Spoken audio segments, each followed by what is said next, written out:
Vous qui cherchez à défendre cet imbécile de l'Ibada là, que vous ne connaissez même pas. Vous qui êtes en train de vouloir expliquer aux Ivoiriens, non, c'est-à-dire que c'est un vrai prophète. S'il a dit ça, que dit la Bible? Que dit la Bible concernant une prophétie on reconnaît le vrai prophète par l'accomplissement de sa prophétie? Élie Pada nous a dit, le 25 octobre, il a été précis, il n'y aura pas d'élection. 1, 2, le président Alassane Ouattara sera pris, sa femme sera prise, son frère sera pris. On est le 25 octobre, ce n'est pas accompli. Et vous venez essayer, non, c'est-à-dire que on aimerait vous expliquer, c'est un vrai prophète, mais vous voyez, si, est-ce que vous-même, donc, soit vous êtes maudit, soit vous êtes né pour rester pauvre jusqu'à la fin de vos vies, parce qu'il faut être 2 fois plus bête. Mais enfin, vous êtes en train de confirmer que certains Ivoiriens sont les plus bêtes de la terre. Un plaisantin notoire avec qui moi j'ai fait la prison. Un petit rigolo avec sa sale barbe, qui passait son temps à coucher avec des filles qui étaient atteintes du VIH. En leur disant, si je couche avec toi, tu seras guéri. Quand je vous le disais, vous pensez que c'est parce que Makosso, oui, voulait le discréditer, autre. Quelqu'un qui a voulu faire croire qu'il avait été enlevé. Qui a reçu de l'argent de Soro qui bafouait Guillaume. Vous cherchez quand même à vouloir expliquer et justifier son mensonge. Mais vous êtes pitoyable. C'est de cette même manière qu'on vous a anarqué en 2010 avec un soi-disant prophète qu'on appelait Malachi. Vous revenez encore en 2025 dans la même bêtise. En fait, pour vous, il n'y a plus d'espoir. Regardez les musulmans. Ils ne sont pas dans vos soi-disant révélations.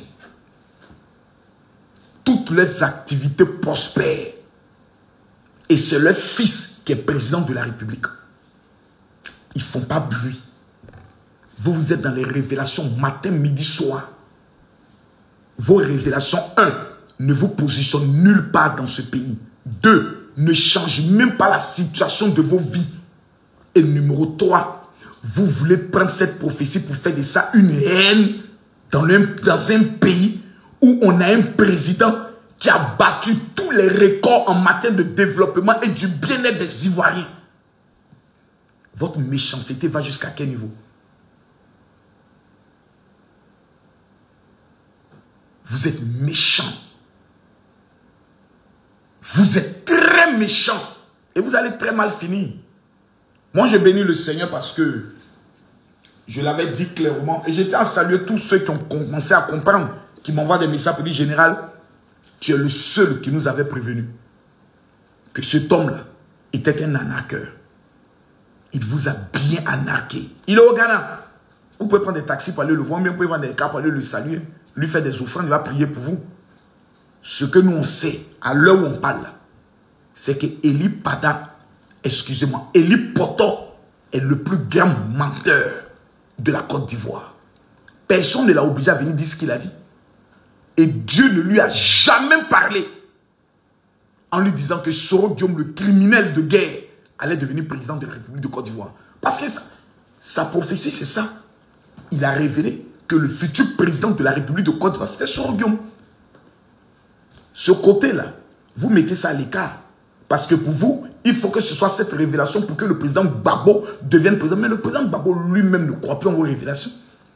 Quand il est revenu de l'AE, il a quitté les églises évangéliques. Il vous annonçait il n'y a pas 3 jours que la politique, il se retire. Il n'a plus le temps pour vos soi-disant révélations. Donc vous tous qui avez révélé que Gbagbo sera bientôt encore président et autres, apprenez à venir vous asseoir pour dire, Général Camille Makosso, nous venons nous rallier, délivre-nous. Parce que vous êtes très possédés. Élie Pada vous a bien eu. Et vous a raté. Il vous a raté. Alassane Ouattara est président encore. Vous allez subir le développement encore pendant 5 ans. Vous allez subir la sécurité encore pendant 5 ans. Bande de peuple ingrat.